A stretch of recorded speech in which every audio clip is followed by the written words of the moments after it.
Bonjour à tous, bienvenue dans ce nouveau webinaire de Technique de l'ingénieur. Aujourd'hui, nous allons aborder le sujet du biomimétisme en tant que source d'innovation pour les industriels. Nous avons invité Sidney Rostand, qui est le fondateur et président de Bioxégie.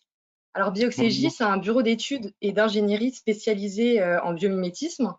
Il travaille en relation avec des entreprises pour leur permettre d'imaginer des solutions en utilisant des technologies bio-inspirées. À la fin de la présentation, on prendra le temps de répondre à toutes vos questions. Vous pouvez nous les envoyer directement via le chat et je les poserai directement à Sidney par la suite. Vous pourrez aussi retrouver l'intégralité de ce webinaire en ligne sur le site de Technique de l'ingénieur dès la semaine prochaine. Il vous suffira de cliquer sur l'onglet Magazine d'actualité, puis Conférences en ligne. Je vous laisse maintenant en compagnie de Sidney Rostand. Bonjour Sidney. Bonjour Alexandra, merci beaucoup.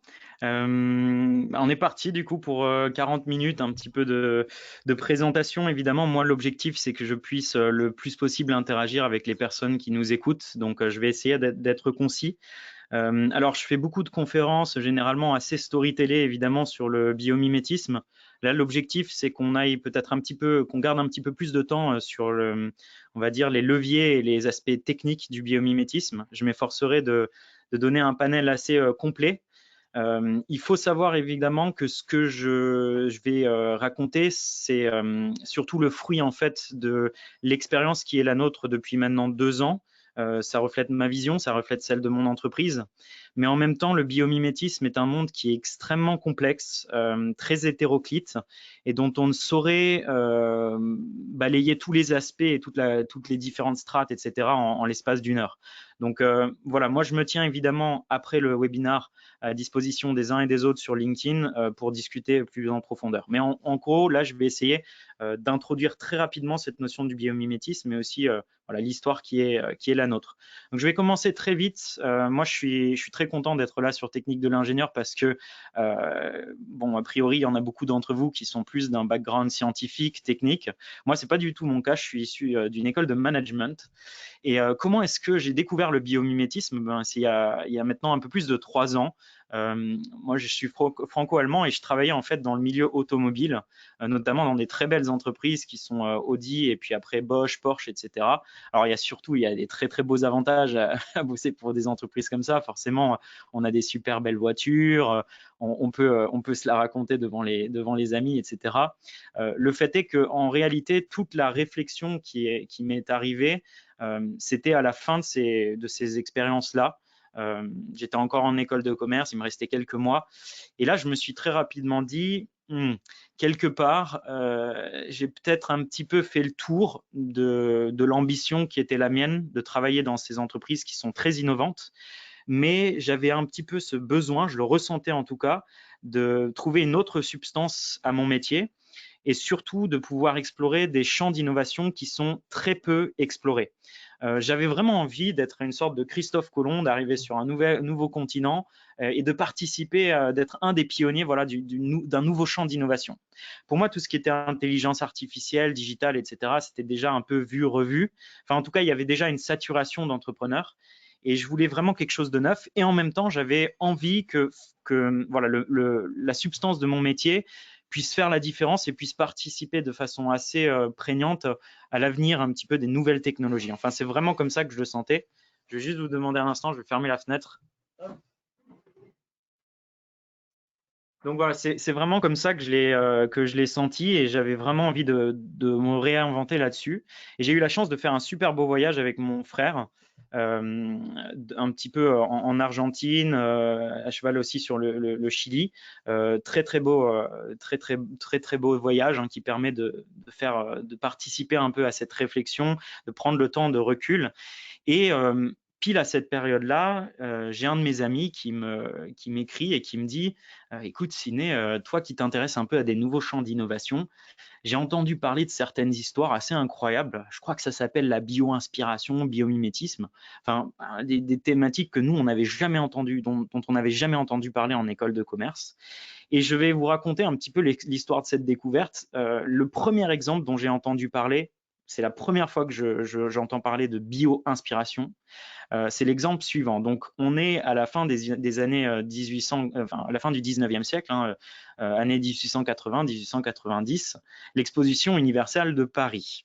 Et alors évidemment, un édifice qui est symbolique, c'est la tour de 300 mètres, aujourd'hui appelée la tour Eiffel. Et alors, je vais vous demander de vous projeter environ 20 ans avant ça, ou 30 ans avant ça, 1860, 1870. Il y a un professeur allemand très connu, Hermann von Meyer, qui est spécialiste de l'ossature humaine. Et notamment, en fait, il est spécialiste du fémur. Le fémur, hein, c'est l'os qui parcourt votre cuisse et qui vient tout simplement rentrer dans la hanche. Et lui, ce dont il se rend compte, c'est que l'intérieur du fémur n'est pas plein. On n'a pas de la structure osseuse en fait complètement filled, hein, complètement pleine. Au contraire, on a ce qu'on appelle en anglais structural hierarchy, donc ce qu'on pourrait traduire par de la hiérarchisation structurelle. Et plus précisément, vous le voyez très bien, ces espèces de courbes internes, ce maillage, ce treillis, c'est un treillis, hein, c'est vraiment comme ça que je le vois moi. Ce sont ce qu'on appelle des ostéons, hein, donc c'est des cylindres. Et à l'intérieur de ces cylindres, il y a un autre treillage avec des lamelles spongieuses, etc. Et ça permet au fémur d'être à la fois extrêmement résistant, puisqu'il vient répartir les différents vecteurs de charge selon les lignes de charge, justement. Donc, il y a de la matière là où il y a besoin. Ça supporte les courbes de la tête du fémur, vous voyez très, très bien sur le schéma. Et ça permet en gros de répartir les vecteurs de charge qui sont exercés par le corps. Donc c'est finalement les prémices de ce qu'on appelle aujourd'hui le lightweight design. Et ça, il y a un mathématicien allemand qui connaît Hermann von Meyer, qui s'appelle Karl Kuhlmann, qui va mettre en valeur justement ces principes mécaniques à l'œuvre à l'intérieur de la tête structuré, on va dire, en différents treillages du fémur. Et lui, il va avoir un disciple qui s'appelle Maurice Koechlin, que vous voyez à l'écran aujourd'hui. Maurice Koechlin, c'est un Alsacien. Et Maurice Koechlin, quelques années plus tard, va faire partie de l'équipe de Gustave Eiffel. Et c'est lui qui va proposer les plans de la tour Eiffel en reprenant ce principe de treillage aéré, de structuration, qui permet notamment au niveau de la base de la tour Eiffel de répartir les vecteurs de charge et de supporter en fait les courbes de l'édifice. Et c'est grâce à ça qu'ils ont réussi justement à construire un édifice aussi haut, à résister aux vecteurs de charge qui sont tout simplement le vent latéral, hein, et de créer un édifice qui est quand même assez léger par rapport à sa structure, par rapport aux tonnes de fer pudelé, de riveraie, etc. que ça utilisait. Donc moi, je découvre cette histoire-là, et genre, je la découvre pas du tout dans des histoires, dans des écrits français. En fait, je la trouve dans des publications américaines. Et je suis assez étonné parce que je me dis, je connaissais pas du tout cette histoire-là. Pourtant, j'habite pas très très loin de la Tour Eiffel. Et je me dis, ok, c'est très intéressant cette notion d'inspiration de la nature. Qu'est-ce que ça veut dire? Et donc là, je décide en fait de creuser cette notion de bio-inspiration. Et c'est ce que je vais essayer de vous transmettre aujourd'hui. On appelle ça le biomimétisme. Alors, l'univers du biomimétisme est extrêmement complexe et je pense que je vais commencer par une notion qui est incontournable en matière de biomimétisme, c'est quelle est la philosophie qu'il y a derrière. Alors, cette image que vous voyez à l'écran, c'est une image qui a été prise par l'équipage d'Apollo 8 en 1968. Hein, ils font la première fois le tour de la Lune, hein, avant les missions suivantes. Et ils prennent cette fabuleuse image qui s'appelle Earthrise, hein, donc lever de la Terre. Et cette image, comme d'autres après, hein, par exemple Blue Marble que vous voyez ici aussi, transmettent une notion qui est très précise. Elles sont devenues célèbres, c'est l'incroyable fragilité, mais finitude aussi de notre monde. Et ça met en exergue, ça souligne un principe qui est fondamental. Tous les astronautes s'en rendent compte maintenant, et puis nous aussi à fortiori, c'est de se dire la Terre, notre planète, c'est un miracle des probabilités qui a réussi à combiner en fait toutes les conditions nécessaires à l'apparition d'une notion qui est fondamentale, c'est la vie. Et ça, la vie est apparue il y a 3,8 milliards d'années. Alors évidemment, au début, la vie était très simple, elle était unicellulaire. Et ensuite, elle s'est complexifiée peu à peu pour aboutir sur des êtres multicellulaires, sur des êtres très complexes, comme le nôtre, par exemple, évidemment.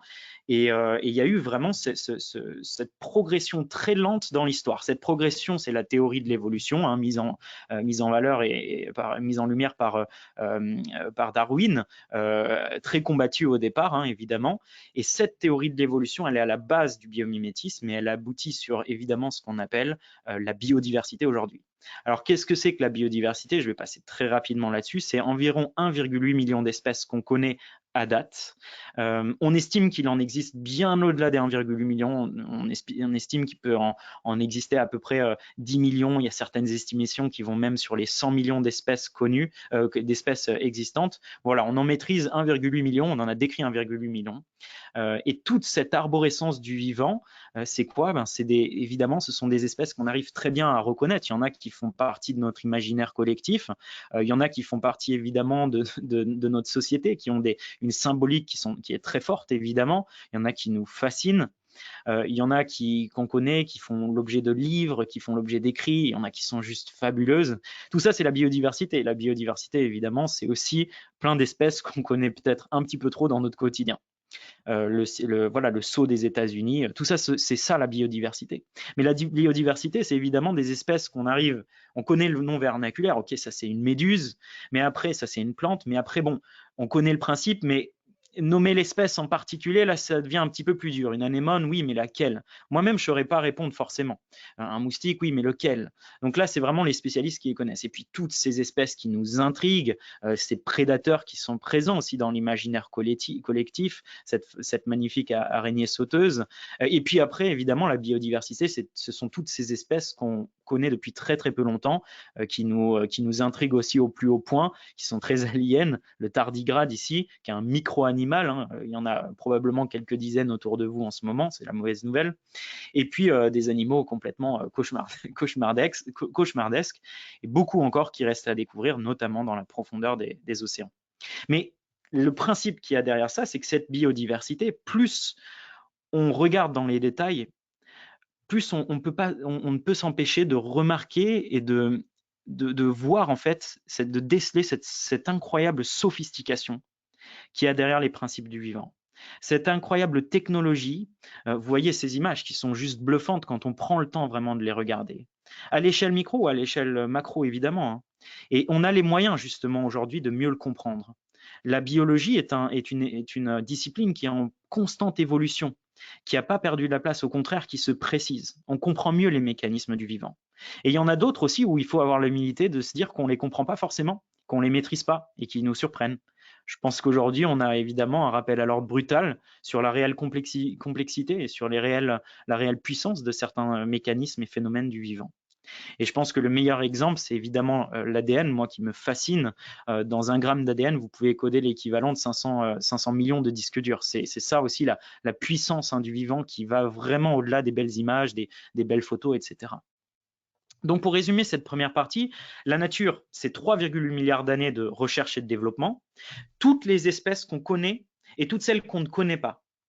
Il y en a 99% des espèces qui ont vécu, qui ont foulé nos terres ou qui ont nagé dans nos océans depuis ces 3,8 milliards d'années.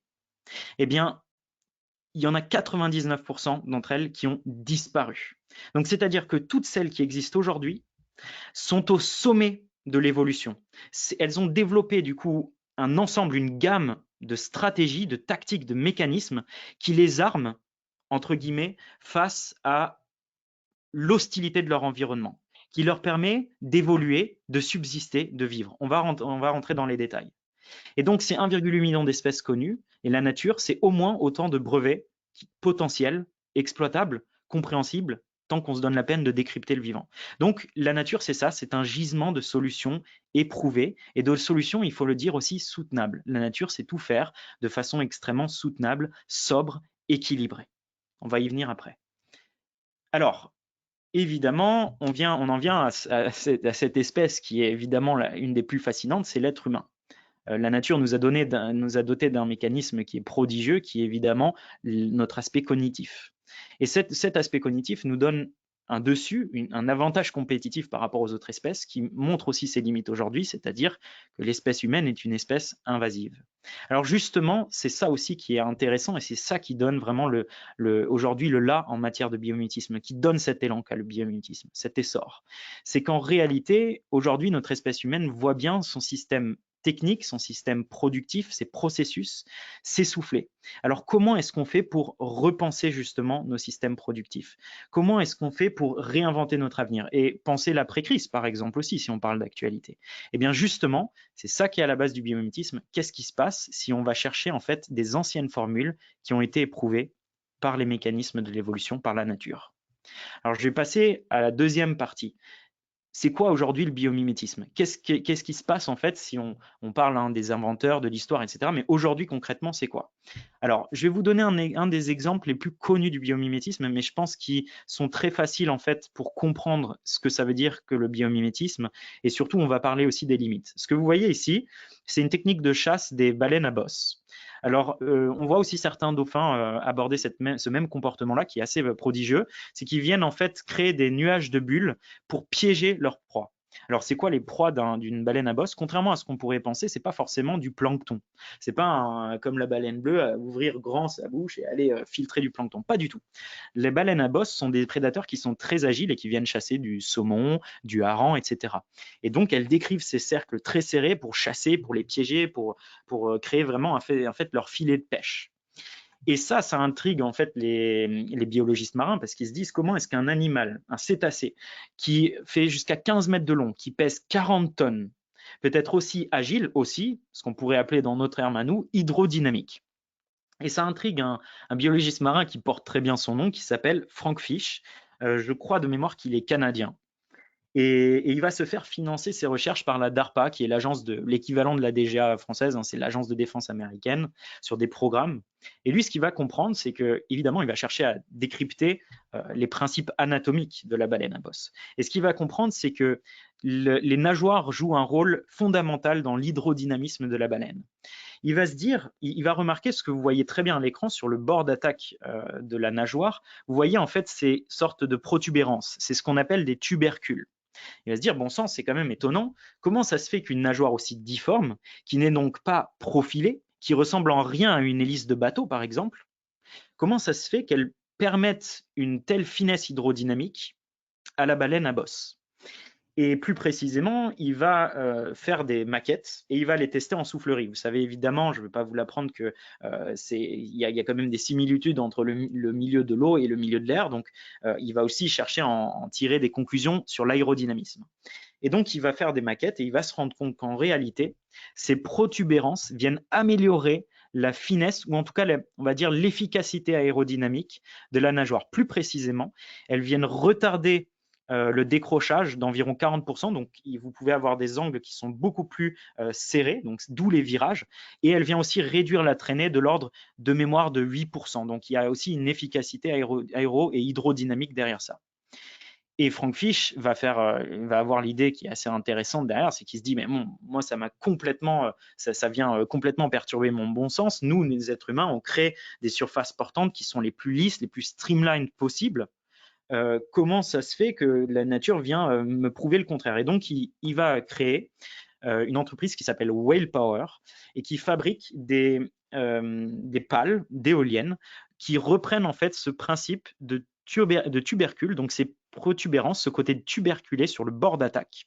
Résultat des courses, sur les prototypes qu'ils ont créés, 20% de rendement en plus. Et surtout, une éolienne qui est beaucoup plus polyvalente, c'est-à-dire que vous pouvez l'activer à des forces de vent inférieures. Et ça, c'est très intéressant. Donc ça, c'est le biomimétisme. Et donc, je découvre un petit peu tout ce monde-là avec une grande passion, évidemment avec mon regard qui n'est pas le regard d'un ingénieur, qui n'est pas celui d'un biologiste, etc., c'est-à-dire un regard aussi novice derrière ça. Et ce dont je me rends compte très rapidement, c'est que oui, il y a énormément de recherches, il y a énormément de dynamisme scientifique, universitaire, académique derrière la notion de biomimétisme. D'ailleurs, plein de chercheurs parle aussi de bio-inspiration. Il y en a certains qui ne se revendiquent même pas de cette mouvance du biomimétisme. Mais le fait est qu'il y a une vraie activation, une vraie densité en fait de recherches qui sont menées et pas très récemment. Il y en a même qui datent depuis les années 80, 70, même avant. Mais on peut remarquer vraiment une très forte dynamique derrière ça. Alors, à quoi ça ressemble? Vous le voyez très bien ici sur les graphiques. Vous avez le Da Vinci Index aux États-Unis qui suit un peu le nombre de brevets et de publications de technologies ou de principes de concepts bio-inspirés depuis les années 2000. Et vous le voyez très bien, la courbe n'est pas tout à fait exponentielle, ce n'est pas le cas, mais c'est vraiment, vraiment très dynamique. Donc, il y a une très forte hausse de l'activité scientifique bio-inspirée.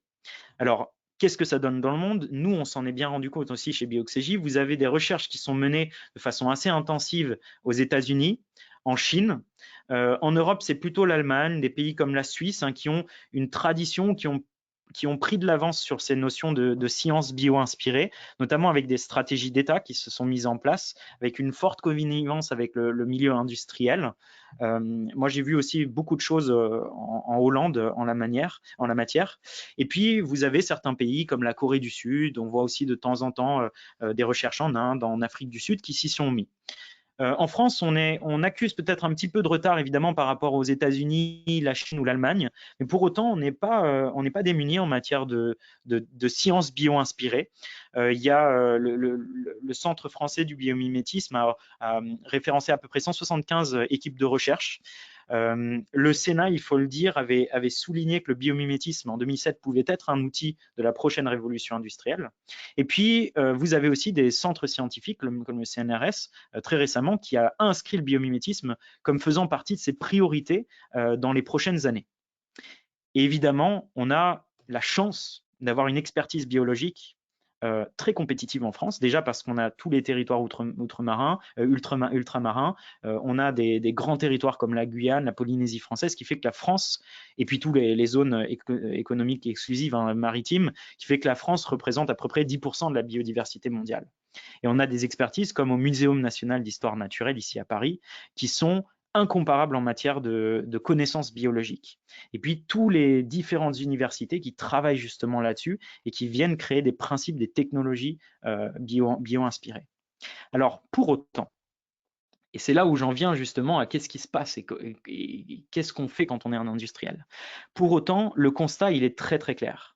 Il n'engage pour l'instant que moi ou mon entreprise, mais je peux vous dire que plus ça y va, plus les premières intuitions que j'avais se confirment là-dessus.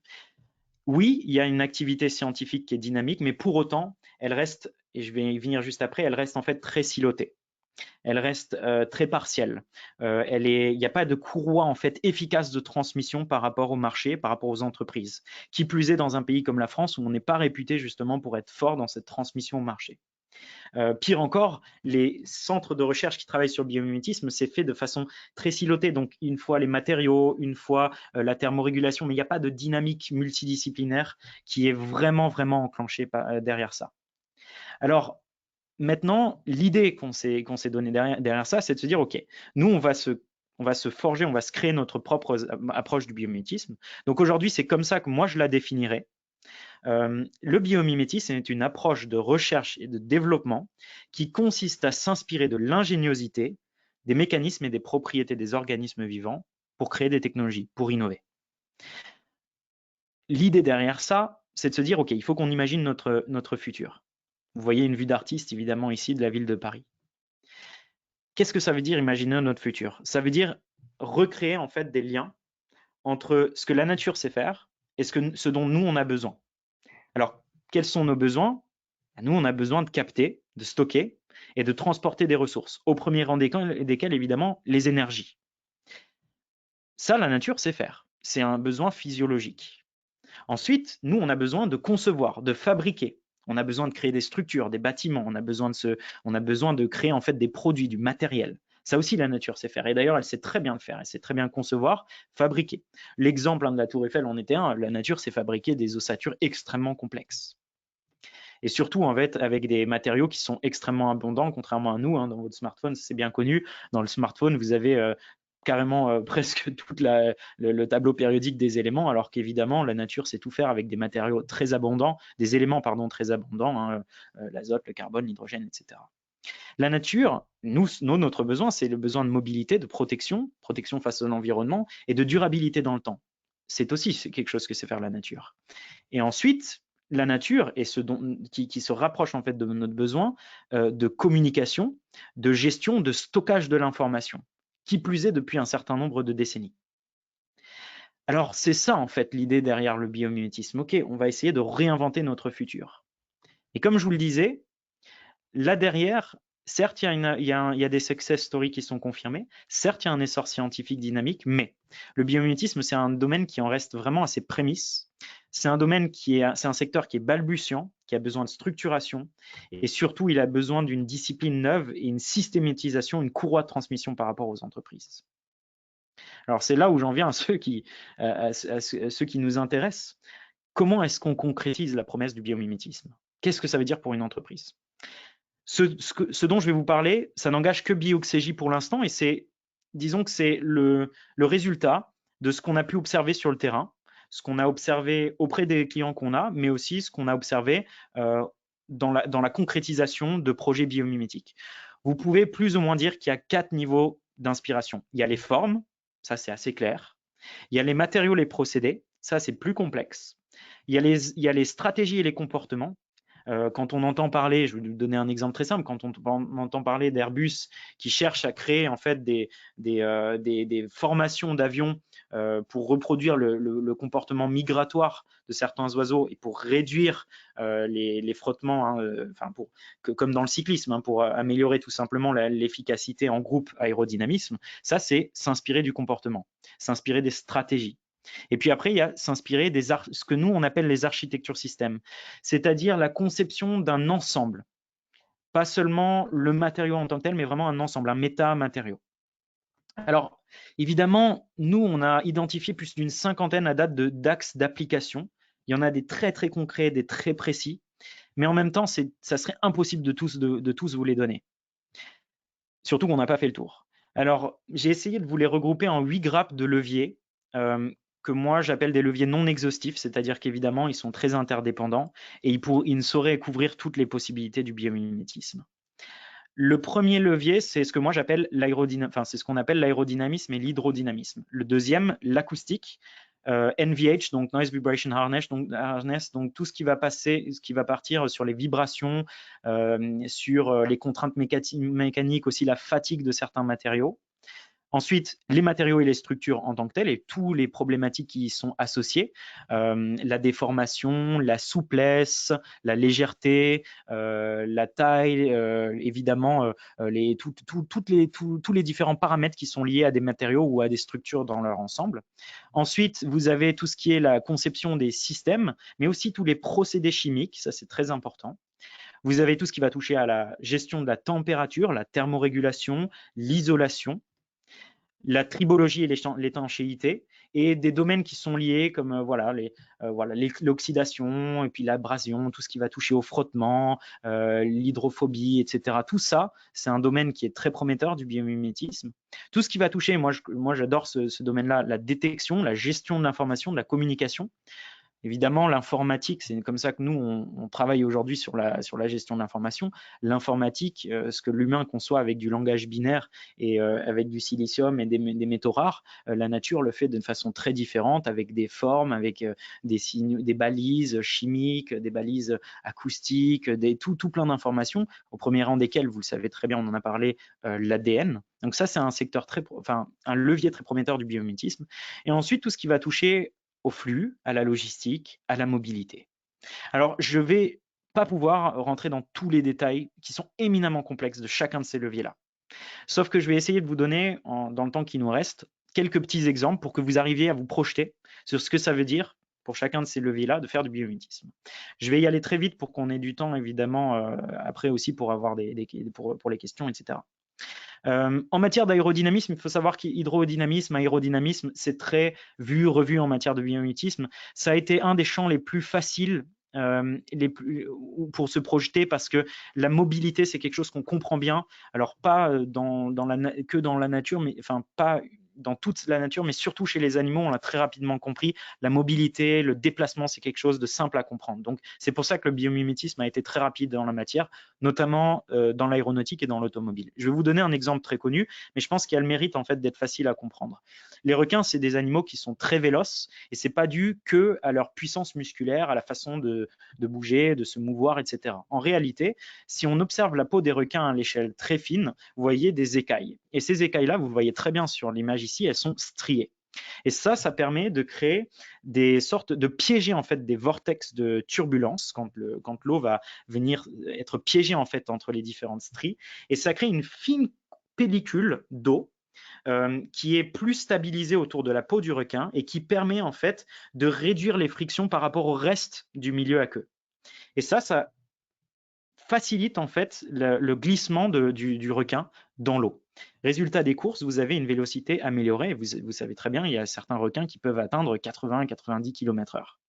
Alors ça a essayé, il y a eu plein d'essais autour de ça. Aujourd'hui, une des technologies les plus prometteuses en la matière, c'est une technologie qui est développée par la DLR, l'agence spatiale allemande, Airbus et Lufthansa, la compagnie allemande, qui cherche en fait à reproduire les rainures de la peau des requins sur les surfaces portantes des avions. Alors comment ils s'y prennent? Ils s'y prennent tout simplement par morphologie de surface, c'est-à-dire qu'ils viennent creuser des sillons sur le vernis à l'aide de technologies laser. Résultat des courses, vous réduisez considérablement les frottements entre l'avion et l'air, et donc vous venez finalement transposer un principe naturel marin en principe aéronautique. Je crois qu'ils ont réussi à atteindre 1,5% d'économie de carburant. Sur l'échelle de vie d'un avion, je vous laisse imaginer ce que ça représente évidemment en économie de carburant. Moins connu, les poissons voiliers, donc qui a cette capacité en fait à aller jusqu'à 110 km/h dans l'eau, donc c'est très rapide.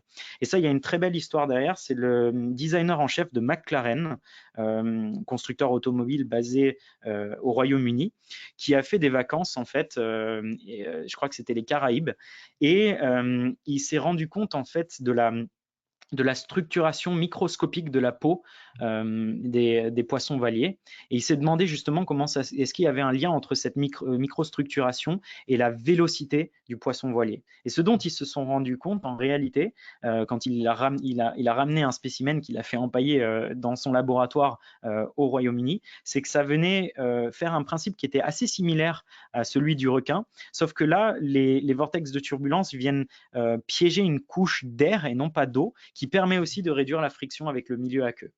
Et donc lui, ce qu'il a créé, c'est qu'il l'a pas du tout fait sur des surfaces portantes. En fait, il l'a fait dans les conduits d'air qui mènent aux moteurs de la McLaren. C'est des moteurs qui sont très puissants, donc qui ont besoin d'une amenée d'air très forte. Et il a augmenté de 17%, tenez-vous bien, 17%, l'air acheminé vers le moteur en reproduisant en fait la microstructuration de la peau du poisson voilé.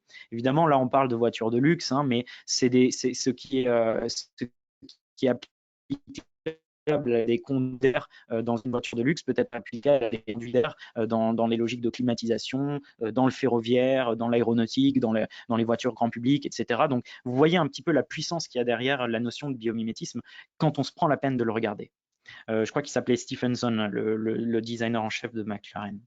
Alors maintenant, j'en viens à cette notion. Il y a plein d'autres exemples qu'on pourrait citer en aéronautique. Évidemment, je vous ai parlé de l'exemple des baleines à bosse.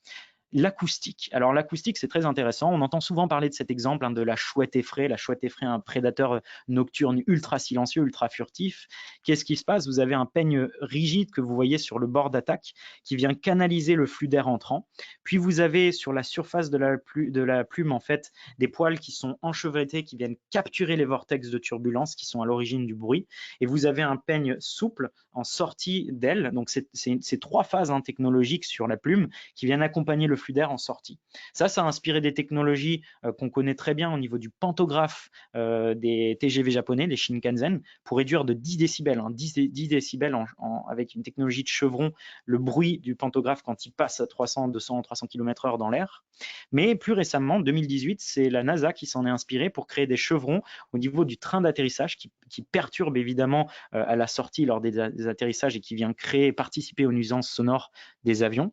Donc tout ça, c'est des technologies, je crois qu'ils ont réussi à réduire de 60 de mémoire, je ne voudrais pas vous dire une bêtise parce que là, je ne m'en souviens plus trop bien, mais environ 60% le bruit du train d'atterrissage dans leur prototype. En acoustique aussi, vous avez, au-delà de ces exemples connus, on parle tout le temps des toiles d'araignée, un matériau assez incroyable, la soie d'araignée, pardon, un matériau assez incroyable avec le côté biodégradable, etc. Mais en réalité, c'est là où vous voyez aussi la notion d'architecture système. Qu'est-ce qui se passe quand on considère la toile, et pas que la soie, pas que le matériau, mais on va dire l'architecture, ce que vous voyez avec les anneaux concentriques.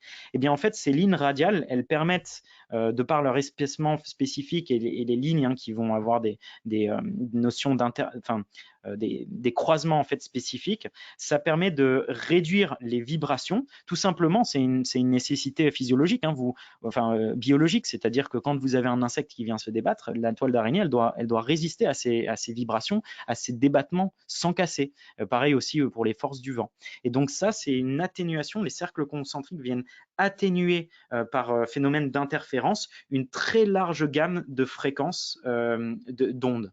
Et ça a inspiré alors c'est des chercheurs, je me suis noté, ouais, c'est une équipe en fait chinoise, française et italienne qui a créé un métamatériau que vous voyez ici. Ce métamatériau, il est très utile en fait pour tout ce qui va toucher à l'industrie ferroviaire, au BTP, aux autoroutes, mais aussi à tout ce qui va toucher évidemment aux constructions parasismiques, puisqu'il est capable en fait de reprendre ce principe d'anneau concentrique pour réduire, pour absorber pour interdire en fait une très large gamme de vibrations. Ça, c'est très très intéressant.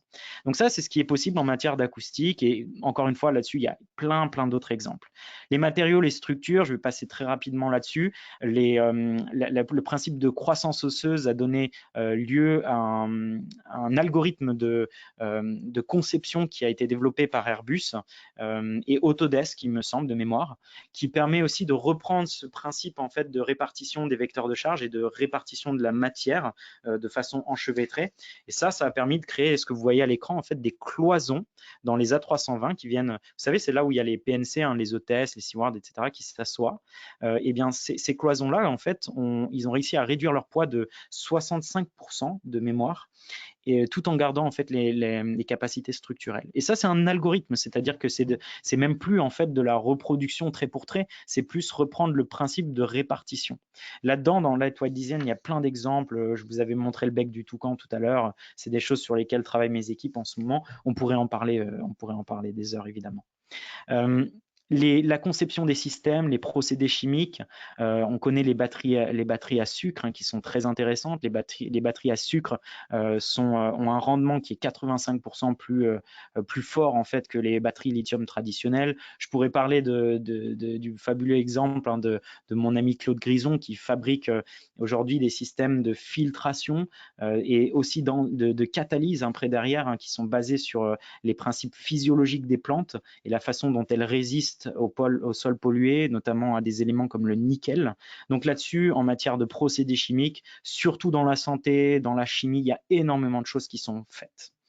Je vais passer assez rapidement. La thermorégulation, ça c'est quelque chose de très connu aussi en matière de biomimétisme. La peau des êtres humains va se dilater avec les effets de pores, hein, tout simplement pour permettre la transpiration et l'évacuation de chaleur. Ça a inspiré une technologie, je crois que c'était à San Diego, c'est assez intéressant, une technologie textile qui va se déformer en fait en fonction de la température et de l'humidité. Et ça permet, et en fait plus précisément, c'est un polymère, je crois qu'ils l'ont appelé nanion ou nation, je sais plus trop, qui va se déformer sous l'évolution de la température et de l'humidité. Et ça permet tout simplement d'évacuer la chaleur ou au contraire de la conserver. Et aujourd'hui, ils en sont à TRL 4 et donc un degré de maturité 4, un Technology Readiness Level. Il y a vraiment une très forte progression. L'objectif, c'est d'assurer la durabilité aussi avec les différents cycles de lavage. Ça vous montre tout ce qui est possible en matière de thermorégulation. Dans le textile, c'est valable dans le textile, c'est valable dans de très nombreuses industries. On l'a vu il y avait certaines technologies métalliques qui reprenaient les veines en fait et les nervurations de certaines feuilles pour évacuer la chaleur. Enfin, c'est très connu. Tout ce qui touche à la tribologie, l'étanchéité, c'est très bien aussi dans le biomimétisme. Vous voyez à l'écran les poissons des sables. Ce sont un petit peu des salamandres, hein, qui viennent bouger en fait très rapidement sur le sable. Il y a une très forte abrasion avec le sable forcément. Et là, ils se sont rendus compte qu'il y avait il y avait des peignes microscopiques sur le bout des écailles qui permettent de réduire l'abrasion avec le sable. Il y a une équipe de l'université de Karlsruhe qui a recréé sur le métal en fait ces peignes fins. Et ça permet de réduire de 40% la friction. Donc ils ont un très faible coefficient de friction, très intéressant notamment dans l'horlogerie. On imagine, hein, les pièces métalliques, les engrenages, etc., qui viennent se frotter entre elles. Donc il y a une perte de puissance, mais aussi il y a une perte de durabilité. Donc ça, c'est un petit peu ce qui est possible en tribologie. Il y a plein d'autres exemples qui me viennent à l'esprit. Évidemment, le très connu effet Lotus. J'ai entendu mes ingénieurs qui me parlaient l'autre fois de la conque. Hein, c'est une carapace de coquillage qui a été utilisée par des ingénieurs chinois pour réduire l'abrasion dans des systèmes hydrauliques aéronautiques sur les valves, hein, sur les valves de ces systèmes hydrauliques, parce qu'ils reprennent en fait le principe voilà, il y a une sorte de microstructuration sur les conques qui lui permet d'éviter l'abrasion du sable, hein, quand elle est sur les plages, etc. Donc ça, c'est sur le sol sableux, donc ça, c'est aussi incroyable. Il y en a plein d'autres et des exemples en tribologie, on pourrait y passer des heures. La détection, la communication, ça c'est très intéressant. On connaît très bien les libellules avec des technologies en fait anti-collision dans les drones, dans l'automobile. Je vous donne un exemple ici, c'est les yeux je l'avais montré tout à l'heure, les mouches, hein, il y a environ 800 homitidis, et ça permet en fait d'avoir un spectre en fait de lecture de l'environnement qui est très large. Allez-y pour évidemment piéger une mouche, c'est très complexe. Et ça a inspiré une technologie qu'on appelle Curvace, que vous voyez ici, qui permet à 180 degrés de suivre des obstacles comme les homitidis, hein, chez la mouche, c'est-à-dire il y a une activation en fait progressive et en même temps chevauchante des récepteurs visuels. Donc sur 180 degrés, vous avez une technologie qui est, vous le voyez, un 2 mm, donc c'est un capteur qui est très petit, qui permet de suivre de façon très rapide et très peu énergétique, hein, c'est très peu énergivore, les obstacles, les différentes évolutions et tout. Je vous laisse imaginer ce que ça représente comme technologie pour de nombreux secteurs dans la mobilité. Il y en a plein d'autres, des exemples. Nous, on a travaillé aussi sur des capteurs colorimétriques dans le ferroviaire, inspirés de certains autres insectes. Alors là, je ne peux pas rentrer dans tous les détails. Et puis, toutes les questions de flux, de logistique, on entend souvent parler du blob. Le blob, cette espèce de mi-champignon, mi-plante, hein, vous voyez très bien, c'est cet être un peu jaune, on le voit sur des photos, qui a une très bonne répartition au niveau de l'arborescence et des réseaux qu'elle va créer pour accéder aux sources de nourriture. Eh bien, le blob a inspiré des principes de réseau et d'acheminement et de collecte des déchets à Montréal pour créer des réseaux qui sont plus résilients et qui permettent de fonctionner malgré le blocage de certaines artères routières. Donc ça, c'est très intéressant. Mais je vais vous donner un autre exemple en matière de flux. C'est les delphinidés, donc tous les dauphins qui ont des capacités, eux, on parle de flux, là, des flux liquides, évidemment, à gérer les paliers de décompression, de compression ou de pression, pardon, quand ils vont plonger, ce qui n'est pas forcément le cas pour l'homme. Pour ceux qui font de la plongée, vous savez à quel point c'est des contraintes énormes de tous les paliers de décompression, etc.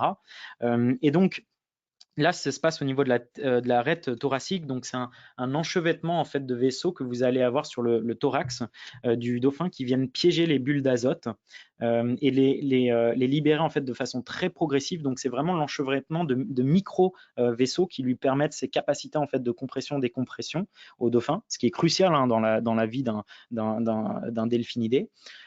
Et ça, il y a une université, je crois que c'est de mémoire l'université de médecine de New York, ça date d'il y a 2 ans à peine, hein, 2018, qui a imaginé un concept de raie thoracique, comme vous le trouvez chez le dauphin, artificiel qu'on vient brancher en fait au plongeur.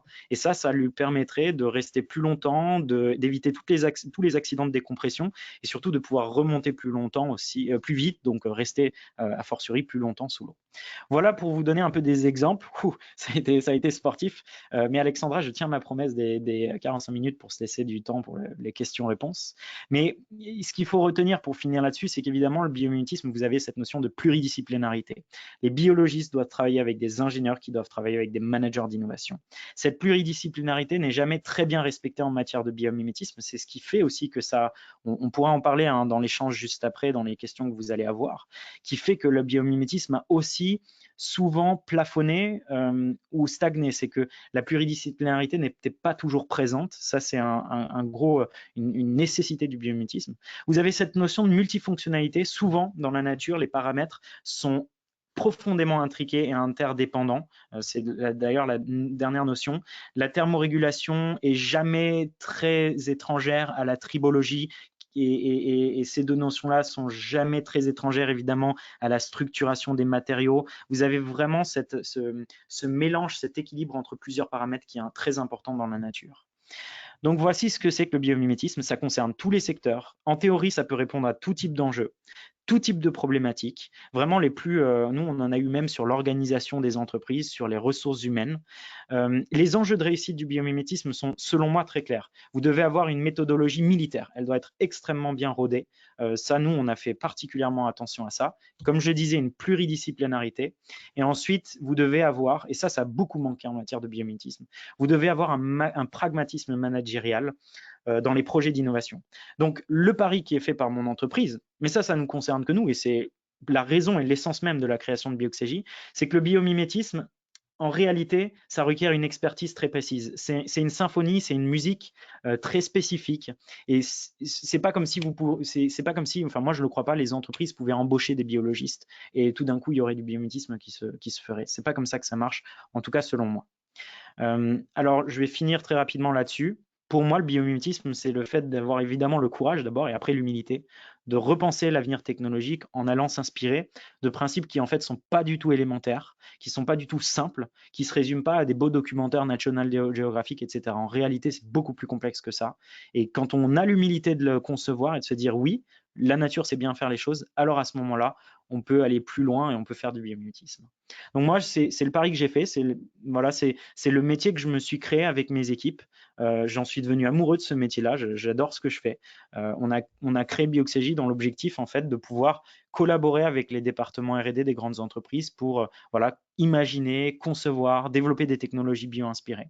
Aujourd'hui, on travaille avec des grands fleurons industriels voilà, dans tous les secteurs, d'ailleurs même en Europe.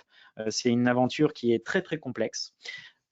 À quoi ça sert le biomimétisme pour une entreprise? Eh bien, soit vous pouvez, nous on a créé cette double entrée parce qu'on pense qu'elle fait sens, soit vous pouvez être dans cette logique de, si on prend l'axe des abscisses, de problem solving, donc à gauche, vous pouvez vous dire, on a un problème en fait très périmétré, très précis, auquel on doit répondre parce qu'on n'a pas de solution à date satisfaisante. On a beau prendre le problème dans tous les sens, on ne trouve pas vraiment de solution satisfaisante. Ça représente chez nous, en tout cas, environ la moitié des cas de figure. Et puis, c'est très équitablement réparti. L'autre cas de figure, c'est plus quand vous avez un enjeu large. Si je prends mes clients dans l'aéronautique, ils me parlent évidemment très souvent de légèreté de leur structure. Eh bien ça, c'est un enjeu large. C'est pas une pièce en particulier, c'est pas un composant en particulier. Alors là, comment est-ce que le biomimétisme va se transformer en vecteur de création, d'idéation? Là, on est beaucoup sur de la prospective. Donc, ça se transforme après sur l'axe des ordonnées en deux volets possibles. Soit vous êtes dans de l'incrémental, c'est-à-dire que vous améliorez de façon très incrémentale une technologie grâce au biomimétisme. Ça, c'est rare. On est rarement dans l'incrémental. Et c'est la bonne nouvelle. La plupart du temps, vous allez chercher vraiment de la disruption. C'est-à-dire que le prisme qui vous est offert, l'approche qui a été développée par la nature vous prend souvent de surprise et va vous permettre de développer des technologies qui vont vraiment être différenciantes. Et ça, pour une entreprise, ça se traduit évidemment par des gains énormes en matière de compétitivité, de quantité de matière utilisée, rendement énergétique d'un produit. Enfin, c'est très, très large. Tout l'objectif derrière le biomimétisme, c'est de rapprocher cette notion de compétitivité et de soutenabilité technologique. Là-dessus, on n'a pas le temps, on pourra en discuter si vous voulez dans les questions, on pourra évidemment en discuter sur LinkedIn. C'est les différentes phases d'approche qu'on va avoir nous. Je vais vraiment évoquer très rapidement ce qui est très important, c'est le pragmatisme managérial. Donc nous, on s'est créé tout un mode opératoire là derrière. Le biomimétisme, ça ne se crée pas comme ça. C'est pas parce que vous avez un problème que vous allez y répondre tout de suite. Donc on a tout un mode opératoire très complexe, toute une marmite en fait méthodologique qui nous permet de repérer technologiquement plein de thématiques, de systèmes biologiques de référence, puis après de les transposer. Voilà, comme dit, on peut en discuter si vous avez des questions là-dessus. Je finirai là-dessus. Pourquoi faire du biomimétisme? Bien, vous l'avez compris, là c'est la philosophie de base. Le savoir-faire de la nature, c'est un gisement de solutions qui sont bien transposables aux entreprises. La compétitivité de la nature, la compétitivité technique en fait de la nature se transforme en compétitivité technologique pour l'entreprise. La sobriété naturelle se transforme très souvent en sobriété technologique. Je dis très souvent parce que ce n'est pas tout le temps le cas. Là aussi, on pourra en débattre si vous voulez. Concrètement, grâce au biomimétisme, c'est l'objet de mon message, vous pouvez vraiment muscler votre R&D avec des nouveaux prismes. Et nous, on le voit très bien au niveau de de nos clients. Je peux vous assurer que la plupart sont vraiment pris par surprise de ce qu'on arrive à leur produire. C'est ça la beauté, c'est ça la magie qu'il y a derrière. Évidemment, c'est aussi un très bon moment qu'on passe avec les différents directeurs R&D, différents directeurs recherche, etc. C'est que vous avez des types en face de nous qui ont parfois le double de notre âge, qui retrouvent leur âme d'enfant à se comprendre que tel ou tel papillon a telle ou telle caractéristique qui peuvent être intéressants pour la technologie qu'ils fabriquent d'une telle manière depuis plus de 20 ans, quoi. C'est vraiment ça, hein, ce qu'on remarque. Et puis, cette grande capacité quand même à déverrouiller des points de douleur. Donc ça, 50% des cas, c'est ce qui nous arrive. Et ça aussi, c'est vraiment magique parce qu'on arrive vraiment à faire des très beaux projets là-dessus. Et puis, ce choix qui est très fort entre la disruption et l'incrémental, avec quand même la plupart du temps de la disruption. Donc ça, c'est très bien. Voilà, on pourrait en parler des heures. Moi, je voudrais juste donner les perspectives. Aujourd'hui, je conseille vraiment à tout un chacun de se poser vraiment cette question du biomimétisme. Pour moi, il y a un essor qui est fondamental qui est en train d'avoir lieu, qui est complexe, donc c'est-à-dire qu'il ne faut pas le prendre à la légère. Il ne faut surtout pas surespérer ou surévaluer les capacités du biomimétisme. Il faut y aller avec une très grande prudence. Par contre, quand on a cette prudence, généralement, les résultats technologiques et les résultats d'innovation sont complètement ahurissant. Et c'est pas pour rien que c'est développé avec une telle grande force aux États-Unis et en Chine. Donc, Bioxégie fait partie de ceux qui essayent de pousser et d'accélérer cette notion en France. Moi, je vous conseille, tout un chacun, peu importe votre poste dans l'entreprise, peu importe votre problématique, peu importe vos thématiques, de vous intéresser très sérieusement à cette notion-là. À mon avis, moi je reprends la phrase du Sénat, malheureusement ça date de 2007, mais pour moi c'est encore plus d'actualité maintenant, c'est qu'à mon avis ça va être une des clés des enjeux actuels que vont avoir les entreprises au redémarrage de cette crise-là, c'est-à-dire à refondre, refaçonner profondément leur technologie. Voilà, je vous conseille pour finir un peu de self-branding, mais on a créé avec l'équipe Bioxégie un nouveau podcast qu'on appelle L'incroyable nature. C'est le premier podcast du biométisme en France, disponible sur Spotify et sur Apple Podcast. On y interroge en fait tout notre réseau, les experts, ces femmes et ces hommes qui décryptent en fait le vivant, qui sont spécialistes de tellement grove. J'en avais un au téléphone hier soir. Enfin voilà, c'est des très beaux interviews. On vient de le lancer, donc si ça vous intéresse d'en savoir plus et surtout de façon un peu plus storytellée, moins technique en fait que ce que je viens de donner, ben écoutez, vous êtes la bienvenue. Voilà, Alexandra, maintenant à toi. Si vous avez des questions, n'hésitez pas à les poser. Et évidemment, j'arriverai pas à les répondre à toutes, mais vous êtes la bienvenue pour les poser sur LinkedIn, par MP, etc. J'essaierai au maximum de répondre à chacune des questions au cas par cas. Merci à tous. Bah, merci à toi, Sydney. Alors, du coup, on a pas mal de questions. Je vais essayer de résumer. On va peut-être dépasser légèrement après 7h30 pour essayer de répondre un peu plus à vos questions. Une question qui revient beaucoup, c'est notamment sur comment tu fonctionnes dans Bioxégie. Comment vous arrivez avec ton équipe à faire l'interface entre la recherche, qui est vraiment purement biologique, et l'application industrielle. Donc, ça va être plutôt votre méthodologie finalement. Oui, j'y réponds tout de suite ou tu veux poser d'autres questions ou on fait question par question? On va répondre à celle-là d'abord. Ouais. Alors, très bonne question. Alors, il faut bien situer deux approches du biomimétisme. Vous avez ce qui s'est fait traditionnellement, c'est-à-dire que vous avez la recherche fondamentale qui va découvrir souvent par sérendipité des mécanismes ou des propriétés du vivant qui sont intéressants et qui va chercher ensuite à le pousser vers le marché. C'est très très rare et ça obéit à un ensemble, une chaîne de circonstances favorables qui fait qu'à la fin, vous avez réellement une technologie. D'accord? Nous, on est dans la logique complètement inverse. On part de l'aval, c'est-à-dire qu'on part d'une problématique d'entreprise, un enjeu d'entreprise, pour remonter, questionner la nature, entre guillemets, sur son savoir-faire, et ensuite transposer et revenir vers l'aval, donc créer la technologie, concevoir la technologie. Alors, c'est ce que j'ai passé un petit peu rapidement. Concrètement, on fonctionne en 4 phases de travail avec une entreprise. La première phase de travail, c'est une préétude d'amorçage. Encore une fois, c'est une méthodologie qui nous concerne nous, mais c'est ce qu'on a considéré comme étant le plus efficace à date dans le fonctionnement avec les entreprises. La première chose qu'on fait, en réalité, c'est qu'on se prend un temps avec notre client pour identifier, pour comprendre l'univers et pour tout simplement valider la pertinence de faire du biomimétisme. Donc, on vient en fait détricoter, passer en revue l'ensemble des technologies, l'ensemble des thématiques, problématiques que notre client peut avoir. Je vous laisse imaginer le nombre de problématiques sur des grands groupes, Parfois, on a des départements seuls d'un grand groupe où vous avez jusqu'à 50 sujets qui nous sont remontés par 50 ingénieurs différents à l'intérieur d'un grand groupe. Donc, ça prend du temps quand même. Et l'idée, c'est au travers d'une veille et des premières recherches, et notamment de toute l'expérience qu'on a, de notre base de données qu'on s'est créée, de se dire, OK, sur tel sujet, le sujet A, il y a une pertinence à faire du biomimétisme. Sur le sujet B, il y aurait une pertinence, mais Bioxégie n'a pas encore les expertises ou on n'est pas encore à date, ou ça prendrait trop longtemps, ça prendrait 6 ans, 8 ans, notamment sur les matériaux. Donc, surtout aussi de prioriser les sujets sur lesquels on veut travailler.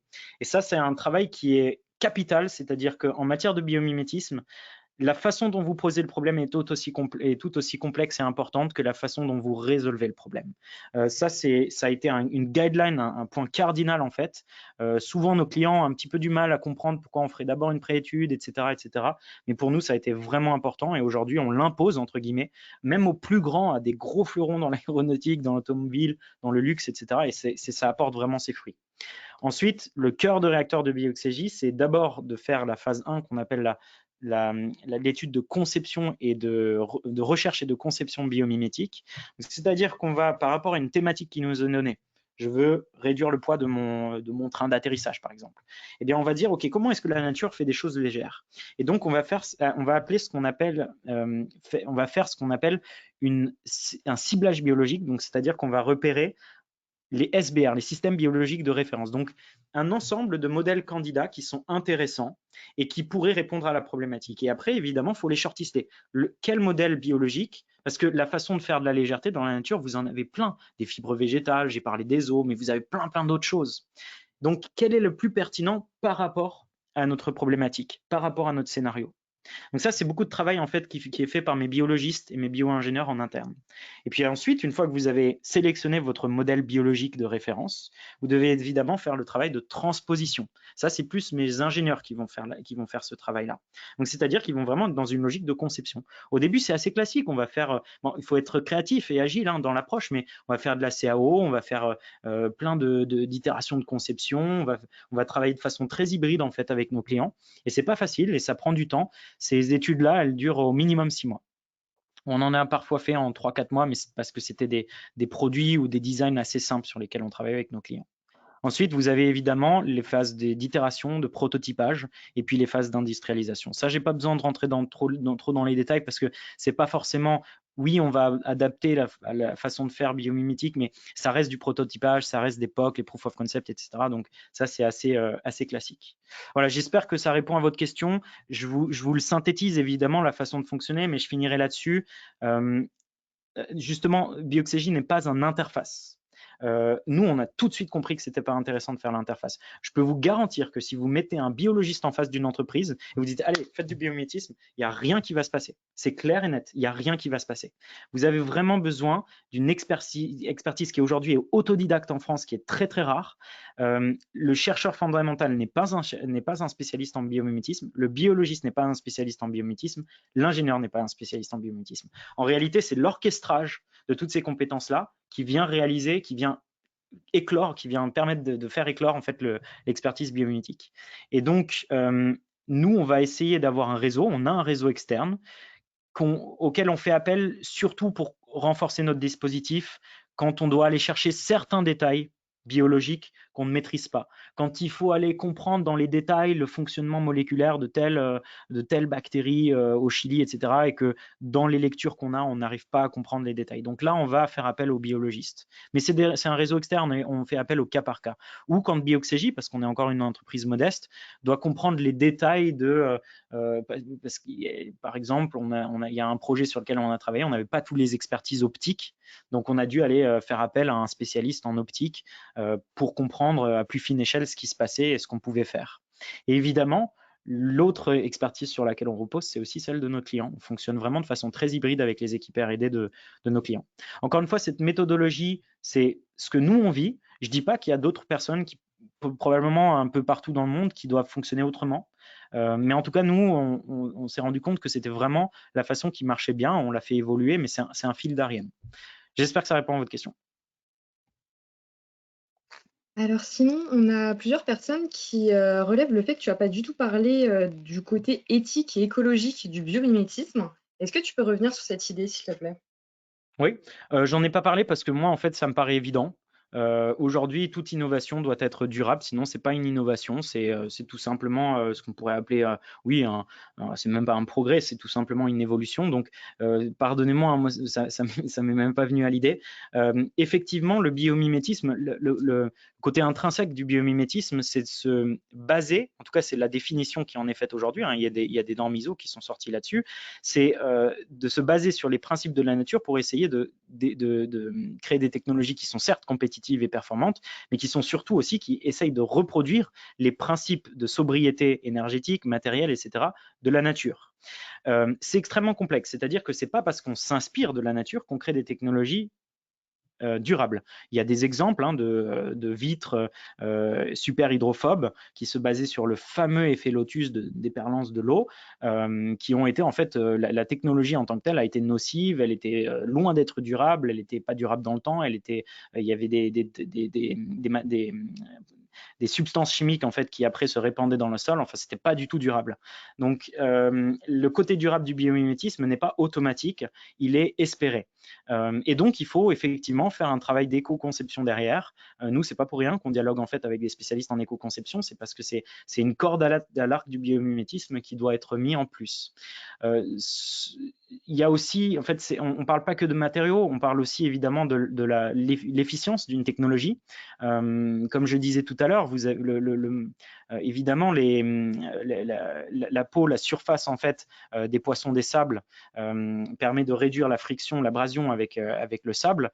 En tant que tel, les ingénieurs allemands de l'université de Karlsruhe, ils n'ont pas réussi à reproduire, ils n'ont pas réutilisé les mêmes matériaux en kératine des écailles du poisson des sables. Ils l'ont fait avec des métaux. Et aujourd'hui, c'est pas forcément le plus durable de le faire avec des métaux. Mais pour autant, ils ont quand même réussi à réduire la friction de ces métaux-là. Donc, ça va avoir des impacts d'amélioration de durabilité sur plein de choses. C'est-à-dire que vous allez avoir moins de poussière, de particules fines qui vont s'émettre dans l'air quand ces métaux-là vont frotter. Vous allez donc contribuer à la santé du public. On pourrait l'imaginer très bien, par exemple, dans les souterrains de la RATP, dans les rames, dans le matériel ferroviaire. Vous allez réduire la déperdition d'énergie avec le frottement. Donc, vous allez créer des technologies qui sont plus performantes au niveau énergétique. Donc, en fait, la question de la durabilité, de la soutenabilité dans le biomimétisme est tout aussi complexe que toutes les différentes perspectives qu'il pourrait y avoir. Nous, on fait un travail extrêmement pragmatique, c'est-à-dire qu'on accepte le fait que le biomimétisme, c'est du cas par cas. Il faut être très vigilant à la durabilité, mais au même titre que vous le ferez sur n'importe quel programme d'éco-conception. C'est très, très, très, très complexe de garantir à chaque fois une durabilité. Enfin, voilà, faut pas être naïf. On peut pas toujours, on n'a pas encore tous les moyens du bord pour avoir le même niveau de soutenabilité que la nature. C'est pas possible. On peut pas la copier trait pour trait. Et ça, c'est une grande erreur qui est, à mon avis, souvent commise par la communauté du biomimétisme, c'est qu'il y a un mélange des genres, il y a souvent beaucoup de presque un aspect candide industriel où on va se dire voilà, ça va révolutionner, ça va créer une philosophie révolutionnaire. Or, en réalité, il faut y mettre des moyens R&D très précis pour arriver à reproduire trait pour trait la soutenabilité de l'espèce. Donc, je vais dire oui, c'est un axe principal, la durabilité pour nous. Prioritaire même dans les projets qu'on va développer avec nos clients. Ils y sont d'ailleurs, et c'est la bonne nouvelle, de plus en plus sensibles. Mais en même temps, on a le pragmatisme de se dire qu'on doit y travailler et que c'est pas du tout automatique. J'espère que ça répond aussi à votre question. On pourra en débattre des heures, mais j'espère que ça répond en moins en partie à votre question. On a aussi plusieurs questions qui concernent la propriété intellectuelle des travaux de Bioxégie. À qui ça appartient? Aux entreprises, à Bioxégie? Encore une fois, c'est au cas par cas. La plupart du temps, les brevets sont déposés par nos clients. Et ce qu'on fait, c'est que nous, on demande en fait une licence d'exploitation pour essayer d'universaliser en fait les concepts qu'on a développés. C'est-à-dire que quand on développe une technologie de thermorégulation pour l'automobile, il se peut en fait que cette technologie de thermorégulation soit utile à d'autres secteurs non compétitifs, non concurrentiels pour notre client. Et donc, on va lui laisser le brevet et nous, on va essayer de chercher une licence d'exploitation pour développer au moins certains des concepts qui ont été développés dans le cadre de notre client automobile automobile pour le développer dans d'autres secteurs non concurrentiels. Donc ça, c'est la plupart des cas de figure qui vont arriver. La propriété intellectuelle doit être évidemment partagée. Souvent, il y a aussi certains des principes qui se basent sur des recherches où on fait appel justement à des recherches qui ont été menées un petit peu partout dans le monde, auquel cas, évidemment, c'est plus des négociations tripartites. Enfin, là aussi, il y a autant de cas de figure que de projets sur lesquels on travaille. Nous, on y va aussi par prudence, c'est-à-dire qu'il n'y a pas de modèle en fait unique qu'on reproduit à chaque fois. Non, non, à chaque fois, on développe des approches, on négocie avec nos clients, avec les contrats, avec nos avocats, avec les départements juridiques de nos clients. Enfin, c'est très, très, très, très au cas par cas. Voilà. Ok, merci. Concernant la rentabilité de ces technologies, on a une question par rapport à ça. Est-ce que ces technos du biomimétisme sont finalement rentables? Alors oui, elles sont rentables, mais il y a toujours un mais là derrière. Je pense que c'est aussi une des faiblesses qui existait depuis très très longtemps dans la communauté biomimétique française notamment. J'ai vu des technologies ahurissantes où on vous vante les modèles d'une nouvelle technologie, d'un nouvel électroménager, etc., où vous dites ouais, c'est révolutionnaire. Au final, l'électroménager, il coûte 3000 balles. Vous n'allez pas du tout réussir à le vendre. Donc, il y a aussi une sorte de naïveté un peu rêveuse de ce qu'on peut faire avec le biomimétisme. Non, comme n'importe quel projet industriel, le biomimétisme a besoin justement, c'est ce que je disais, un pragmatisme managérial très fin sur effectivement des analyses progressives de tout simplement la pertinence économique que ça représente pour une entreprise. La bonne nouvelle, c'est qu'évidemment, l'optimisation est omniprésente dans les technologies bio-inspirées. Donc, qui dit optimisation dit que vous allez toujours gagner sur des paramètres. Vous allez gagner sur des paramètres sur l'utilisation de votre matière, de la quantité de matière, sur l'efficience énergétique de votre technologie. Donc, vous allez réussir à vendre une technologie, vous allez être plus compétitif, donc vous allez gagner des marchés. Elle va vous coûter moins cher, pourtant vous allez réussir à la vendre plus cher. Ou sur des systèmes productifs, donc c'est-à-dire sur des choses que vous n'allez pas forcément vendre. Nous, on a travaillé par exemple sur des chaînes d'assemblage de certains de nos clients. Eh bien, vous allez répondre à un point de douleur qui vous faisait perdre de l'argent. En l'occurrence, nous, on avait sur la chaîne d'assemblage, je ne peux pas rentrer dans tous les détails, mais il y avait une machine qui s'encrassait chez un de nos clients dans la santé. Ça lui faisait perdre énormément de temps parce que évidemment, il devait nettoyer, arrêter la ligne de production, utiliser des produits, utiliser du temps, des ouvriers, etc. pour nettoyer la chaîne de production, la technologie, la buse en question. Nous, on lui a fait gagner du temps, en fait. C'était ça l'idée, lui faire gagner du temps, lui faire gagner de l'argent. Donc, la plupart du temps, les technologies bio-inspirées sont extrêmement rentables, extrêmement compétitives. Elles placent votre entreprise en fait en avance de phase. Ça, c'est clair et net. Par contre, c'est là où moi je me méfierais vraiment, c'est que si vous écoutez aujourd'hui certains ayatollahs, parfois je me tire les cheveux, certains ayatollahs français du biomimétisme qui vont vous faire des grandes conférences sur le biomimétisme, sur la philosophie, et puis tout le monde il est gentil, etc. Je grossis le trait, mais on est vraiment pas loin de ça. Et au final, vous vous rendez compte que non, tout n'est pas clair en fait en matière de technologie bio-inspirée. L'exemple que je vous ai donné, je l'ai fait exprès, hein, l'exemple très connu du biomimétisme sur les nageoires des baleines à bosse et les éoliennes.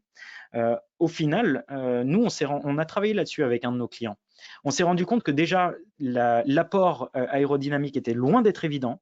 Le rapport entre portance et angle d'attaque était loin d'être toujours positif pour la technologie bio-inspirée. Il se faisait dans certaines conditions par rapport à certains paramètres. Il a fallu que mes ingénieurs rentrent dans tous les détails. Il a fallu qu'on fasse plein de projections, des estimations. Et c'est très difficile en matière d'aérodynamique avant de se dire oui, ça revêt un intérêt économique pour notre client.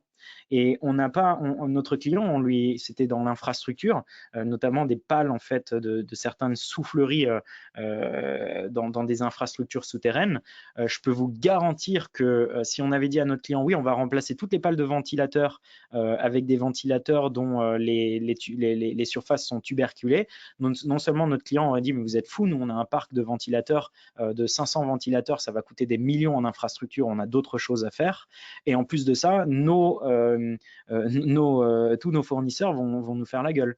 Et donc, on leur a dit, il faut être très tactique là-dessus. On leur a dit, eh ben, écoutez, on va essayer de penser un appendice. Alors, au niveau de la façon dont on va équiper vos ventilateurs, ça va coûter beaucoup moins cher. On va réussir à le faire de façon plus rapide, plus flexible. Vous allez pouvoir les remplacer plus souvent. Et donc, tout au niveau de la durée de vie en fait des technologies qu'on va vous créer, ça va être beaucoup plus rentable pour vous. Et on leur a fait des calculs aussi sur les gains espérés en matière de consommation énergétique, etc., etc. Donc, oui, la rentabilité est souvent garantie et très facilement atteignable, beaucoup plus qu'avec n'importe quelle méthode d'innovation avec le biomimétisme, ça c'est clair. Par contre, il faut vraiment un pragmatisme managérial très fin. Et c'est une des expertises que nous, on s'est développé moi, je l'admettrai volontiers. Heureusement qu'on a des profils d'école de management chez nous, c'est parce que justement, il y a cette sensibilité au niveau de l'équilibre économique d'un projet biomimétique. Donc, il ne faut pas oublier qu'en dernier lieu, on doit convaincre des COMEX, on doit convaincre des directeurs d'innovation, etc. Et puis, donc, il faut évidemment qu'il y ait un intérêt pour l'entreprise. Ouais.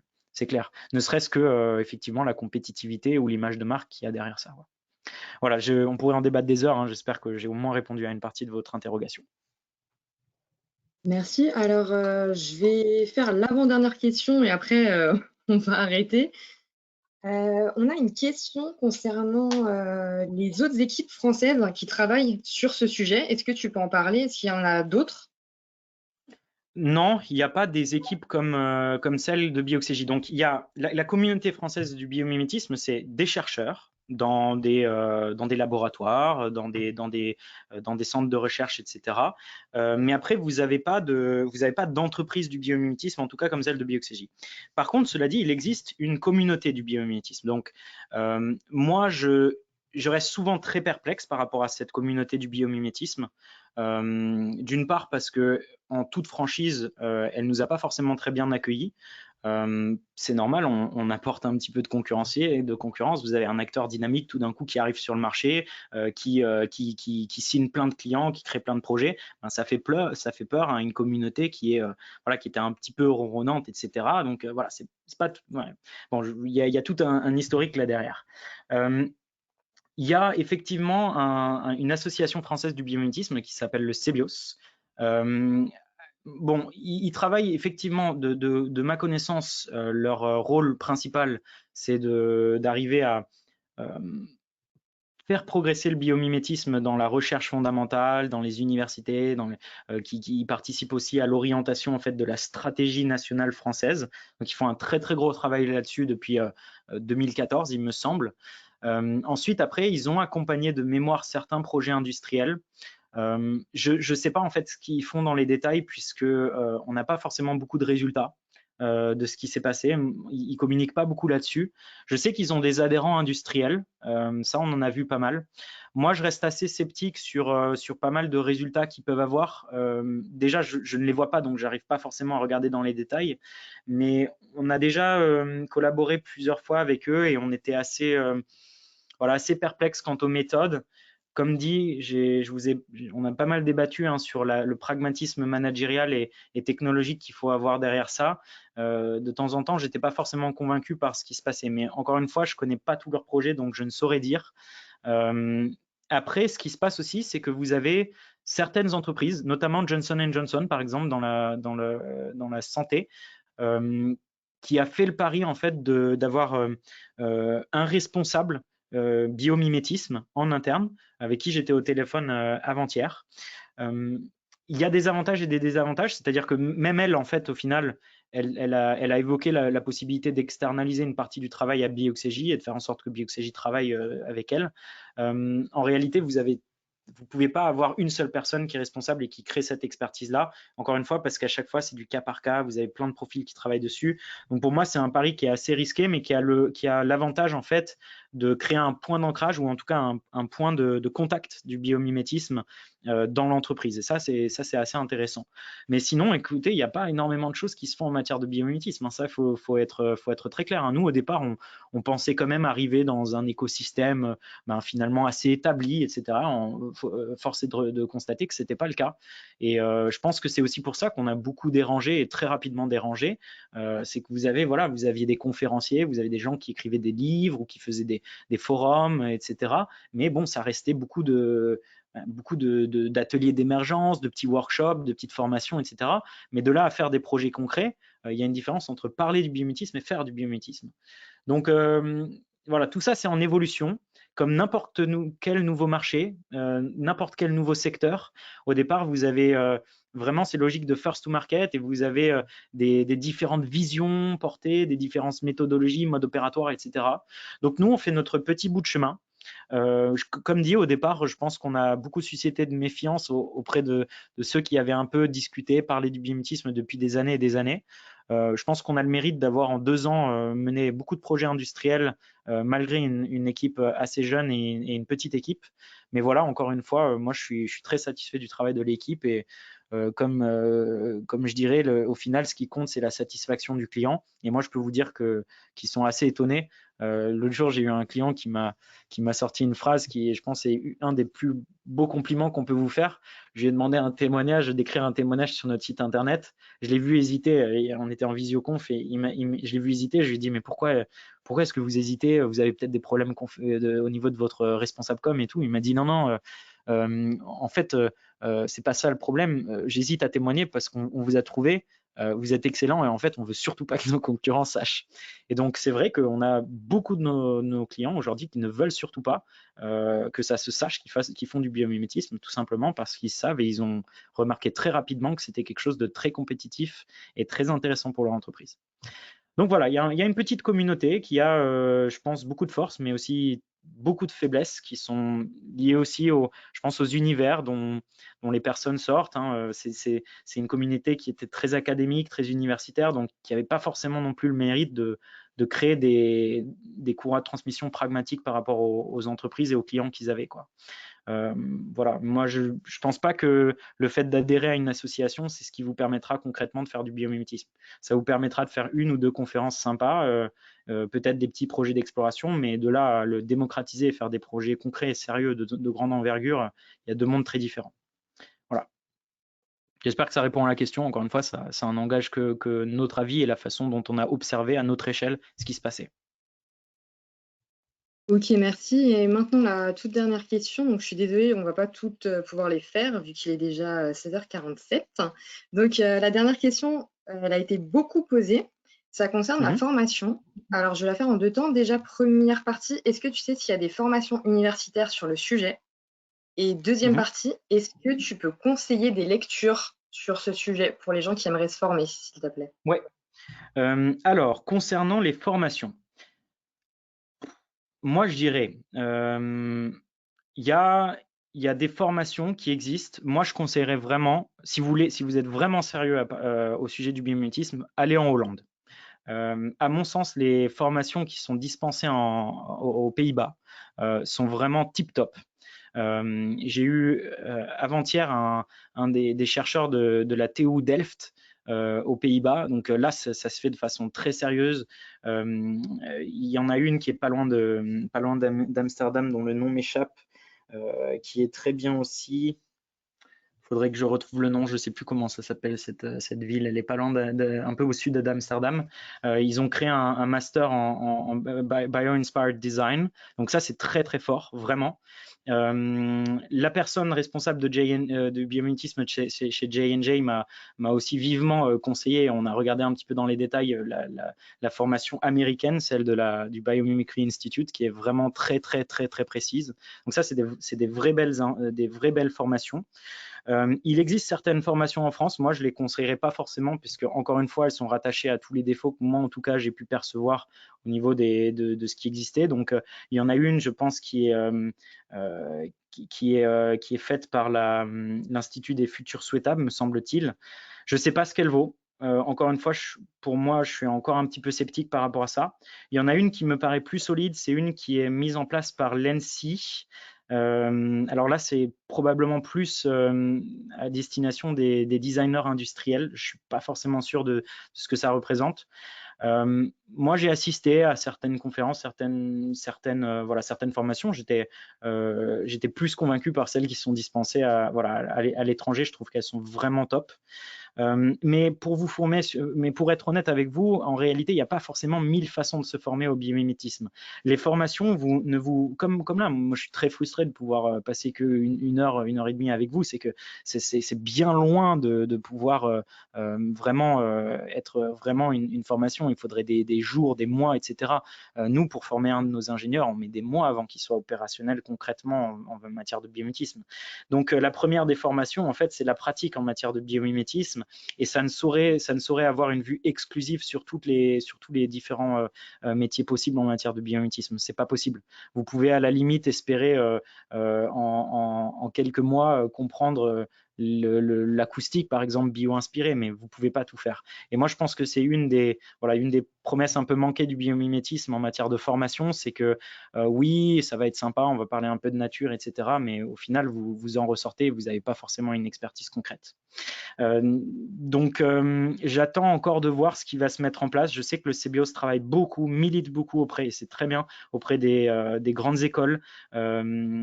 Il me semble qu'ils vont lancer certains programmes, mais je ne maîtrise pas tout. Donc, je pense que c'est vraiment eux qu'il faut aller voir en matière de formation. Je pense que c'est eux qui maîtrisent vraiment ces sujets-là. Voilà, encore une fois, avec les réserves que j'ai par rapport à l'intérêt réel que ça a une formation. Moi, je le vois très bien en fait, hein, les ingénieurs qu'on a, c'est des ingénieurs, c'est des centraliens, des polytechniciens, des mines, etc. Ils n'ont aucune formation du biomimétisme. Pour autant, aujourd'hui, ils font partie des experts français du biomimétisme, mais parce qu'ils ont pratiqué, c'est tout. Donc, je ne sais pas s'il y a vraiment un sens. Pour moi, en fait, il faut vraiment avoir un socle technologique classique, et après, effectivement, pratiquer du biomimétisme au sein d'une entreprise. Mais voilà, je pense qu'on n'est pas encore mûr là-dessus en France. J'espère que ça répond à votre question, hein. C'est éminemment complexe comme question, hein, la formation biomimétique. Et les livres, alors les livres, les bouquins, les lectures. Attendez, je vais chercher ça. Moi, il y a plusieurs. J'essaie de vous donner les livres qui sont plus ou moins accessibles. Je vais commencer par le plus complexe. Le plus complexe, c'est la Bible du biomimétisme, c'est celui-là. Le biomimétisme quand la nature inspire les innovations durables. Il a été écrit il me semble, le milieu des années 90 par Janine Benyus, qui est la grande papesse américaine du biomimétisme. Alors, c'est très, très, très axé sur certaines technologies, sur le BTP, les énergies, etc. Et c'est difficile à lire, hein, faut s'accrocher, c'est un gros pavé quand même, donc c'est pas forcément la meilleure chose pour rentrer en la matière. Par contre, là, pour le coup, vous rentrez dans les détails. Il y a plus simple, il y a 2 livres, moi je recommande très fortement, qui sont plus sympas à lire, qui sont plus faciles pour rentrer en la matière. Le premier livre, en fait, c'est celui de mon amie Agnès Guillot, qu'elle a écrit avec Jean-Arcadie Mayer. D'ailleurs, ils feront l'objet d'un de nos épisodes du podcast L'incroyable nature. Le premier, ils l'ont sorti il y a 10 ans, il me semble, ou un peu moins de 10 ans. Pulp Fiction, donc quand les animaux inspirent l'innovation. Donc là, il y a plein d'exemples un peu sympas, etc. Et je pense que c'est facile d'accès. Et puis, ils se sont rattrapés, puisqu'évidemment, moi, je leur avais reproché, vous parlez que des animaux, il y a aussi le monde végétal, qui représente quand même 98% de la biomasse, hein, faut pas oublier. Eh bien, cette année, ils ont sorti aux éditions du CNRS Quand les plantes inspirent l'innovation. Moi, je le trouve génial. Je suis un grand passionné des plantes, et je me passionne vraiment pour la botanique en ce moment. On crée de plus en plus de concepts inspirés des plantes. C'est vraiment des êtres formidables avec des capacités adaptatives dingues. Donc, c'est un vrai terreau pour le biomimétisme. Moi, je vous conseille vraiment l'or vert quand les plantes inspirent l'innovation. C'est top, top, top. Et voilà, moi, c'est ce que je vous conseillerais en lecture, principalement pour rentrer dans la matière. C'est vraiment bien. Mais bon, moi, les trucs qui me passionnent le plus entre nous, hein, et mon équipe, c'est pareil, hein, on a développé une base de données quasi infinie maintenant. Enfin, c'est incroyable le nombre de technologies qu'on rencontre. En fait, ce qui nous passionne le plus, c'est quand on se prend le temps de lire les articles anglo-saxons ou asiatiques, mais du coup en anglais quand même, sur le biomimétisme. Vous trouvez des trucs dans les annales qui sont incroyables, incroyables, dont on n'entend jamais parler dans les médias. Et moi, c'est un grand reproche que je fais. Le biomimétisme est encore très loin, très très loin d'être démocratisé dans les médias. Moi, il y a certains journalistes que je rencontre, ils comprennent rien à la question, quoi. Ils préfèrent parler ah oui, tiens, on a fabriqué tant et tant de respirateurs et tant de masques et tant de visières dans les Fab Labs et tout. C'est très sensationnaliste, hein. C'est la presse française, elle est comme ça malheureusement. Et donc, du coup, il y a plein des technologies mais incroyables en matière de batterie, d'énergie. Enfin, moi, on va créer un dossier là-dessus dans pas longtemps. Et ça, c'est pour ceux qui veulent vraiment aller dans des détails très techniques. Moi, je vous conseille vraiment d'aller faire des recherches littéraires. C'est surtout très intéressant pour les étudiants qui nous écoutent. Vous avez des articles technologiques tout à fait fabuleux, parfois qui sont très bien condensés ou résumés. Et je peux vous dire que c'est là où nous, on en apprend le plus. Hein. Et donc, on a créé une petite habitude où chaque semaine, il y a les équipes chez Bioxégie qui sont en charge de la veille et des recherches, qui nous font un topo, un petit état des lieux, qui nous racontent ce qu'ils ont découvert. Donc, on a une grande base de données là-dessus et c'est vraiment formidable. Donc, moi, voilà, je vous encouragerais à aller au-delà des livres et rechercher dans la littérature sur Internet. C'est vraiment là où on trouve la plus belle partie d'information. Ok, Voilà. alors merci beaucoup Sydney. Oui, mais Je pense écoutez, que si vous avez d'autres questions, n'hésitez pas évidemment à me contacter sur LinkedIn. Encore une fois, j'essaierai d'être le plus réactif possible. C'est un peu difficile évidemment parce qu'on a beaucoup d'activités, mais j'essaierai de répondre aux questions qui me sont posées, aux sollicitations et tout. Donc voilà, c'est là où je suis le plus réactif. Ok, parfait. Donc, on va arrêter ce webinaire maintenant. Merci à tout le monde d'avoir écouté. Je vous rappelle que vous retrouverez en ligne le replay du webinaire dès la semaine prochaine sur le site de Technique de l'ingénieur dans l'onglet Magazine d'actualité. Je pense qu'on va ajouter des références si vous souhaitez avoir plus de connaissances, donc les livres que tu as cités, Sydney, et si tu as d'autres références qui te viennent, on les notera dans l'article qui va accompagner le replay. Je vous souhaite à tous une très bonne fin de journée et merci et au revoir. Au revoir, merci à tous.